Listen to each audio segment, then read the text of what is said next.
प्रतियोगी विद्यार्थियों, स्वागत है आप सभी का आपके अपने YouTube चैनल प्रारंभ आईएएस में। कैसे हैं आप लोग? उम्मीद करता हूँ कि अच्छे होंगे और अब तो तैयारी आपकी और अच्छी चल रही होगी, ऐसी मुझे उम्मीद है। अगर अभी तक आपने शुरू नहीं की है तो बिना समय गँवाए अब आप अपनी तैयारी शुरू कर दीजिए। एसएससी जीडी वाले विद्यार्थी ध्यान देंगे, साथ ही साथ रेलवे, आरपीएफ पुलिस वाले विद्यार्थी और जिन्हें आरओ परीक्षा देनी है वो। अभी ये 3 स्ट्रीम के जो विद्यार्थी हैं, यानी ये जो 3 परीक्षाएँ जिन्हें देनी है, वो इस समय चल रही करंट की सीरीज पर पूरा फोकस बना के रखिए, यानी पूरा ध्यान बनाकर रखिए। आने वाली परीक्षाओं में यहाँ से आपको करंट के प्रश्न मिलेंगे। दूसरी बात, वीडियो क्लास आप ध्यान से देखिए। जैसे कि पिछली वीडियो क्लास में एक त्रुटि मुझसे हुई थी और सिर्फ एक विद्यार्थी वहां तक पहुंचा और जिसने मुझे ये बताया कि यहाँ पे 2027 की जगह 2024 हो गया और बोलते समय भी मैंने 2027 की जगह 2024 बोल दिया है। तो ये तब हुआ जब वो इतने ध्यान से वो वीडियो क्लास देख रहा था। तो ये जान के अच्छा लगा कि कुछ विद्यार्थी तो हैं कम से कम जो काफी सीरियस हैं अपने लक्ष्य के प्रति और वो पूरी वीडियो क्लास इस उम्मीद से देख रहे हैं कि यहाँ से प्रश्न आ जाएंगे और उनके ज्ञान में वृद्धि होगी। तो आप भी वीडियो क्लास को पूरा देखा करिए, तभी जाकर के कुछ आप बेनिफिट यानी कि फायदा उठा सकते हैं हमारा। ठीक है, आज की वीडियो क्लास की बात करें तो आज की वीडियो क्लास में भी हम पढ़ेंगे करंट और जो हिस्ट्री की क्लास मैं आपको दूंगा वो कल यानी रविवार को 2 तारीख को, ठीक है, 2 फरवरी को मैं आपको हिस्ट्री की क्लास दूंगा जिसमें सातवाहन वंश के बारे में हम पढ़ेंगे पूरा। ठीक, हाँ थोड़ी लंबी क्लास है इसलिए आज वो बन नहीं पाई और कल वो मैं आपको बना के अपलोड कर दूंगा। आप ध्यान से उसे देख लेंगे और अपनी नोट्स बना लेंगे। चलिए आज की क्लास की बात करें तो आज की क्लास भी संदर्भित है करंट अफेयर्स को और शुरुआत में जैसा कि हम अपनी सीरीज चल रही है सबसे पहले देखेंगे चर्चित व्यक्ति और यहाँ जिन चर्चित व्यक्तियों की बात हम करने जा रहे हैं वो अब इस दुनिया में नहीं है या ये कह सकते हैं कि उनका हाल ही में निधन हुआ है। ठीक है, चर्चित व्यक्ति हैं इसलिए उनके बारे में जानना जरूरी है। चलिए शुरू करते हैं। जो अपना पहला नाम है वो है डॉक्टर राधाचरण गुप्ता। ठीक, इन्हें हम जानते हैं झांसी के रामानुजम के नाम से। रामानुजन भारतीय गणितज्ञ थे, ठीक है, प्रसिद्ध गणितज्ञ कह सकते हैं। तो इन्हें ये उपाधि मिली झांसी के रामानुजन की। तो यहाँ से ध्यान रखिएगा, यहाँ से सीधा क्वेश्चन पूछा जा सकता है। ठीक है, और ये भी राधाचरण गुप्त प्रसिद्ध भारतीय गणितज्ञ, झांसी उत्तर प्रदेश के निवासी।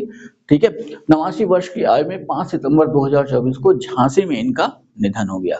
ठीक, ये 2 पॉइंट हुए। तीसरा पॉइंट इनके संदर्भ में क्या है कि ये वैदिक गणित पर शोध के लिए, तो ऐसा कहा जाता है कि जीवन पर्यंत यानी अपने पूरे जीवन भर इन्होंने वैदिक गणित पर जो शोध किया उसके लिए वर्ष 2023 में इन्हें भारत सरकार ने पद्म श्री से सम्मानित किया।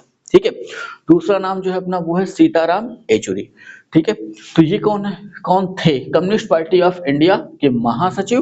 ठीक, 12 सितंबर 2024 को इनका निधन हुआ। ठीक है, अगला नाम है मंजू मेहता। इनके बारे में बात करें तो ये भारतीय शास्त्रीय संगीतज्ञ और साथ ही साथ सितार वादक। तो अब यहाँ पे ध्यान रखिएगा कि एक जो प्रश्न बनाने की प्रकृति होती है वो ऐसे आपसे पूछ सकते हैं कि अभी हाल ही में मंजू मेहता का निधन हुआ, उनका संबंध किस वाद्य यंत्र से था? तो वाद्य यंत्र पूछा तो सितार वादक, और फील्ड अगर पूछा या क्षेत्र पूछा किस क्षेत्र से तो शास्त्रीय संगीत। ठीक है, ये चीज ध्यान में रखिएगा। 20 अगस्त 2024 को 79 वर्ष की आयु में अहमदाबाद में निधन।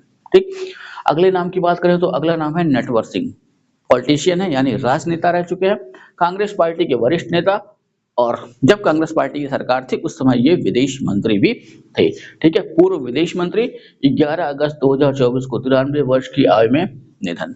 ठीक, तो यहां तक तो ठीक है, कांग्रेस पार्टी से संबंधित है यानी कि क्वेश्चन बनने की संभावना बहुत कम है। लेकिन तीसरी लाइन पे आइए, इनकी ऑटोबायोग्राफी यानी आत्मकथा कई बार एग्जाम में पूछ रखा है इसलिए ध्यान में रखिएगा। One life is not enough. ठीक है, one life is not enough इनकी आत्मकथा यानी ऑटोबायोग्राफी है।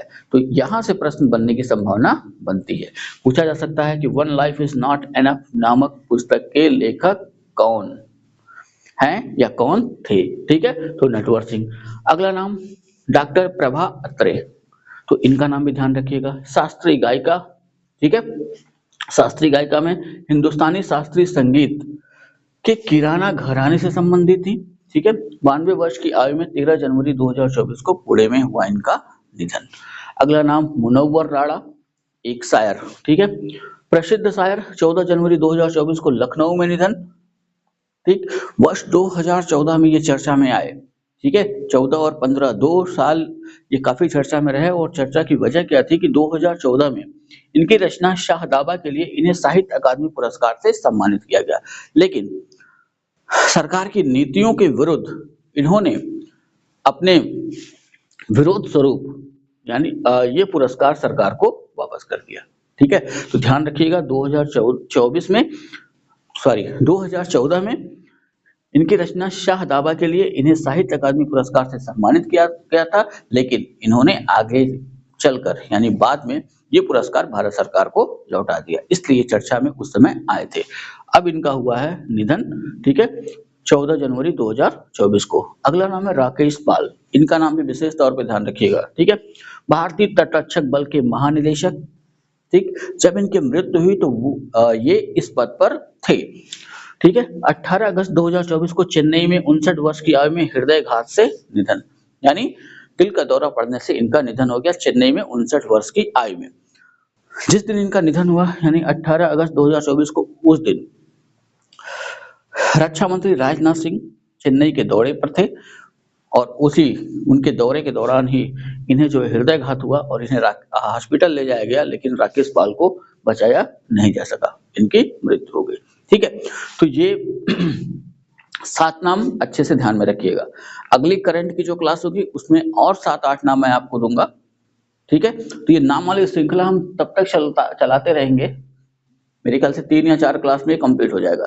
साथ ही साथ एसएससी जीडी वालों के लिए कुछ विशेष क्लास मैं बनाऊंगा जो अपलोड करूंगा, और जिन्हें एसएससी जीडी देना है वो उन क्लासेस को अवश्य देख लेंगे। ठीक है, 5 से आपका एग्जाम शुरू होगा एसएससी जीडी का, और 5 का एग्जाम होने के बाद एक मोटा मोटा आंकड़ा भी मिलेगा कि किस तरह के क्वेश्चन पूछे जा रहे हैं। तो 5 वाले भी देखेंगे, 5 के बाद जिनका है वो भी उन क्लासेस को देखते रहेंगे। जो महत्वपूर्ण पॉइंट है उन्हीं को संदर्भित करके वो सारी क्लासें संदर्भित होंगी, और बाकी करंट की क्लास सभी के लिए। ठीक है, तो आज जैसा कि श्रृंखला अपनी चल रही है, पहले कुछ हम चर्चित नाम देख रहे हैं, फिर उसके बाद 1 या 2 फुल करंट। तो आज फुल करंट में एक ही, वो है स्वच्छ वायु सर्वेक्षण 2024। अच्छे से इसको समझ लीजिएगा कि ये है क्या। ठीक है, तो स्वच्छ वायु सर्वेक्षण 2024, पहले ये देखते हैं कि इसको जारी किसने किया। तो जारी करता है केंद्रीय पर्यावरण, वन एवं जलवायु परिवर्तन मंत्रालय। ठीक है, किस स्थान से इसे जारी किया गया, स्थान। ठीक है, और इसमें मैंने कई चीजें समाहित कर दी हैं कि स्थान के साथ साथ कौन कौन था जो इसने इसे जारी किया, कहां से जारी किया गया। ठीक है, तो 7 सितंबर 2024। ठीक, 7 सितंबर 2024 को एक दिवस मनाया जाता है, वो दिवस है नीले आकाश के लिए स्वच्छ वायु का अंतर्राष्ट्रीय दिवस। ठीक है, तो नया दिवस है, ध्यान में रखिएगा। ठीक, 7 सितंबर नीले आकाश के लिए स्वच्छ वायु के अंतर्राष्ट्रीय दिवस के अवसर पर केंद्रीय मंत्री भूपेंद्र यादव। तो भूपेंद्र यादव जी केंद्रीय मंत्री किस विभाग के, ऊपर जो हम लोगों ने लिख रखा है केंद्रीय पर्यावरण, वन एवं जलवायु परिवर्तन मंत्रालय के केंद्रीय मंत्री भूपेंद्र यादव और राजस्थान के मुख्यमंत्री भजन लाल शर्मा द्वारा कहां, जयपुर में स्वच्छ वायु सर्वेक्षण अवार्ड 2024 से विजेताओं को सम्मानित किया गया। ठीक है, तो स्वच्छ वायु सर्वेक्षण में एक रिपोर्ट बनाई गई, उस रिपोर्ट के तहत जिन जिन शहरों को इससे सम्मानित किया गया, तो ये सम्मान समारोह का आयोजन किया गया जयपुर में, और जो विजेता थे उन्हें सम्मानित किया केंद्रीय पर्यावरण, वन एवं जलवायु परिवर्तन मंत्री भूपेंद्र यादव और राजस्थान के मुख्यमंत्री भजन लाल शर्मा ने। ठीक है, अब कितने शहरों को इस सर्वेक्षण में शामिल किया गया, तो इस सर्वेक्षण में शामिल किए गए शहरों की संख्या थी 130। ठीक है, तो 130 शहर जो इस सर्वेक्षण में शामिल किए गए। साथ ही साथ ध्यान रखिएगा कि इन शहरों को 3 श्रेणियों में बांटा गया। ठीक है, 3 श्रेणियों में इनकी जनसंख्या के अनुसार। तो श्रेणी 1 की बात करें तो जो पहली श्रेणी बनाई गई, श्रेणी 1 में शामिल शहरों की संख्या रही 47, और ये 47 कैसे शहर थे, कौन शहर थे, तो ये वो शहर हैं जिनकी जनसंख्या 10 लाख से अधिक है। ठीक है, तो 10 लाख से अधिक जनसंख्या वाले 47 शहर इस श्रेणी में रखे गए, और इस श्रेणी का पुरस्कार जो दिया गया, यानी श्रेणी फर्स्ट में शीर्ष शहर कौन कौन सा है, तो सबसे ऊपर, ओवरऑल भी इसे कह सकते हैं, ठीक है। ओवरऑल का मतलब अगर सीधा क्वेश्चन पूछे कि स्वच्छ वायु सर्वेक्षण रिपोर्ट 2024 के तहत किसे प्रथम पुरस्कार दिया गया या कौन सा शहर पहले स्थान पर रहा, तब भी अपना यही आंसर होगा, सूरत। सूरत कहाँ पे? गुजरात। दूसरा जबलपुर मध्य प्रदेश, तीसरा आगरा उत्तर प्रदेश। ठीक है, तो 10 लाख से अधिक जनसंख्या वाले शहरों में इन 3 शहरों को स्वच्छ वायु सर्वेक्षण अवार्ड 2024 से सम्मानित किया गया। ठीक, श्रेणी 2 की बात करें तो श्रेणी 2 में शामिल शहरों की संख्या है 43 और ये श्रेणी जो बनी है उस श्रेणी के तहत ऐसे शहरों को शामिल किया गया है जिनकी जनसंख्या 3 लाख से अधिक है और 10 लाख तक, यानी 3 से 10 लाख की जनसंख्या वाले शहरों को श्रेणी 2 में शामिल किया गया। अब श्रेणी 2 में कौन-कौन से शहर शीर्ष पर रहे? तो पहला स्थान रहा फिरोजाबाद उत्तर प्रदेश का, दूसरा अमरावती महाराष्ट्र का, तीसरा झांसी उत्तर प्रदेश का। ठीक है, तो यहाँ झांसी के 2 शहर हैं और 10 लाख से अधिक जनसंख्या वाले में उत्तर प्रदेश का एक शहर आगरा, 3 से 10 लाख की जनसंख्या वाले में उत्तर प्रदेश के 2 शहर फिरोजाबाद और झांसी। ठीक, तीसरी श्रेणी की बात करें तो तीसरी श्रेणी में शामिल शहर, ठीक है, तो इनकी संख्या रही 40, 3 लाख से कम जनसंख्या वाले शहर। ठीक है, तो 3 श्रेणियां सीधे-सीधे बनी हुई हैं। एक तो जो ऐसे शहर जिनकी जनसंख्या 10 लाख से अधिक है उसमें रखा गया 47 शहरों को। दूसरी श्रेणी जो बनाई गई जिसमें इन शहरों की जनसंख्या 3 से 10 लाख के बीच। तीसरी श्रेणी जो बनी है इसकी जनसंख्या 3 लाख से कम, इसमें रखा गया 40 शहरों को और 3 से 10 लाख वाली जनसंख्या वाले शहरों की श्रेणी में रखा गया 43 शहरों को। अब श्रेणी 3 में शीर्ष शहरों की बात की जाए तो सबसे पहले रहा रायबरेली उत्तर प्रदेश, दूसरे पे रहा नलगोंडा तेलंगाना, तीसरे पे नालागढ़ हिमाचल प्रदेश। ठीक है, अच्छे से ध्यान में रख लीजिएगा। अब इसी से जुड़ा हुआ एक करंट है, वो है राष्ट्रीय स्वच्छ वायु कार्यक्रम। ऐसा इसलिए क्योंकि इसी कार्यक्रम को लॉन्च किया गया, इस कार्यक्रम को लॉन्च किया गया था 5 वर्ष के लिए और 5 वर्ष बाद सरकार को ये देखना था कि कितना सुधार हुआ। इसी संदर्भ में राष्ट्रीय वायु सर्वेक्षण रिपोर्ट प्रसारित की गई और इसमें जिन शहरों ने अच्छा काम किया उन्हें स्वच्छ वायु सर्वेक्षण अवार्ड 2024 से सम्मानित किया गया। ठीक है, तो राष्ट्रीय स्वच्छ वायु कार्यक्रम यानी national clean air programme, short में कहें तो एनसीएपी। ध्यान रखिएगा, शार्ट फॉर्म में भी क्वेश्चन आजकल बन रहे हैं। ठीक, तो 2019 में केंद्रीय पर्यावरण वन एवं जलवायु परिवर्तन मंत्रालय द्वारा लॉन्च किया गया। ठीक, 2019 की योजना है, 2019 में इसे लॉन्च किया गया। उद्देश्य क्या था? उद्देश्य था शहरी क्षेत्र एवं राष्ट्रीय स्तर पर वायु गुणवत्ता में सुधार लाना।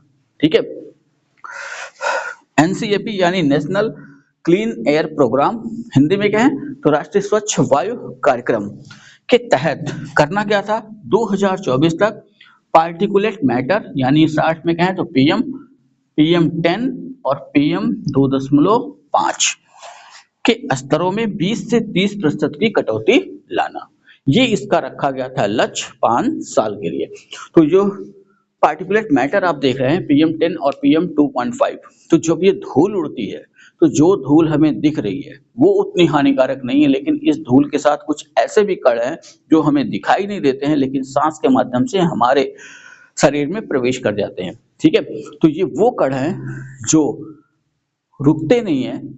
रुकने का मतलब जैसे हमारी नाक, तो नाक में प्रकृति ने हमें दिया है बाल, ठीक है, साथ ही साथ नाक को प्रकृति हमेशा रखती है तरल कि ऐसे जो भी कण हों वो शरीर के भीतर न जा पाए, वो वहीं पे रुक जाए। ठीक है, लेकिन ये जो पीएम 10 और पीएम 2.5 वाले कण हैं ये सीधे हमारे फेफड़ों तक पहुंच जाते हैं और फेफड़ों को कर देते हैं संक्रमित। ठीक है, जिससे व्यक्ति हो जाता है बीमार। तो ये ध्यान रखना है कि इन्हीं के स्तरों में कमी लाने की सरकार की योजना थी 2019 में राष्ट्रीय स्वच्छ वायु कार्यक्रम के तहत। ठीक है, और कितनी कमी करनी थी? 20 से 30% की कटौती लाना। ठीक, पूरा नहीं, 20 से 30% की कटौती लाना ये सरकार का लक्ष्य था। और इस कार्यक्रम के तहत कितने शहरों को शामिल किया गया? तो जितने शहर यहाँ शामिल हैं यानी स्वच्छ वायु सर्वेक्षण अवार्ड या स्वच्छ वायु सर्वेक्षण रिपोर्ट 2024 में जितने शहरों को शामिल किया गया था उतने ही शहरों से इस प्रोग्राम की यानी इस कार्यक्रम की शुरुआत हुई थी। 130 शहर, तो 130 शहरों को लक्षित किया गया था। ठीक, ऐसे शहर थे जहां पीएम 10 और पीएम 2.5 की मात्रा अधिक पाई गई थी। तो ऐसे भारत के 130 शहरों को लक्ष्य किया गया था, ठीक है, लक्षित किया गया। और इसी लक्ष्य की पूर्ति 5 साल के लिए इस प्रोग्राम को लॉन्च किया गया था। ये ध्यान में रख लेना है, ठीक है। 5 वर्ष इसकी अवधि थी इस प्रोग्राम की, और जब 2024 में ये अवधि समाप्त हो रही थी तो ये देखा गया कि ये प्रोग्राम कहाँ तक सफल हुआ। तो उसी संदर्भ में ये पुरस्कार स्वच्छ वायु सर्वेक्षण अवार्ड 2024 प्रदान किए गए, ठीक है। वर्ष 2024 में इन्हीं 130 शहरों की 3 श्रेणियों में सर्वश्रेष्ठ प्रदर्शन करने वाले शीर्ष 3 शहरों को राष्ट्रीय स्वच्छ वायु शहर की उपाधि से भी सम्मानित किया गया, ठीक है। एक अच्छा सा करंट है, अच्छे से इसको ध्यान में रखिएगा। इतना तैयार करिए, ठीक। वीडियो अगर अच्छी लगी हो तो लाइक करिएगा, कमेंट करिएगा, वीडियो को शेयर करना ना भूलिएगा। चैनल को अगर अभी तक आपने सब्सक्राइब नहीं किया है तो चैनल को सब्सक्राइब करिए और साथ ही साथ बेल आइकन को जरूर प्रेस कर दें, जिससे कि जैसे ही कोई वीडियो क्लास अपलोड की जाए वैसे ही उसका नोटिफिकेशन आपको मिल जाए। मेरी एक राय जरूर मानिएगा, अपने नोट्स जरूर बना के चलिए, चाहे वो करंट की हो चाहे वो सब्जेक्ट की हो। धीरे धीरे सारे सब्जेक्ट जो पीछे रुके हुए हैं वो धीरे धीरे सारे शुरू होंगे, ठीक है। कल हम देखेंगे प्राचीन इतिहास, सातवाहन वंश, और अगर समय मिला तो सातवाहन वंश के साथ साथ चैदी वंश भी देख लेंगे, और फिर उसके बाद भूगोल की क्लास को भी आगे बढ़ाएंगे और संविधान की क्लास को भी आगे बढ़ाएंगे, ठीक है। इतना आप तैयार करिए, मिलेंगे नेक्स्ट वीडियो में, तब तक के लिए जय हिंद।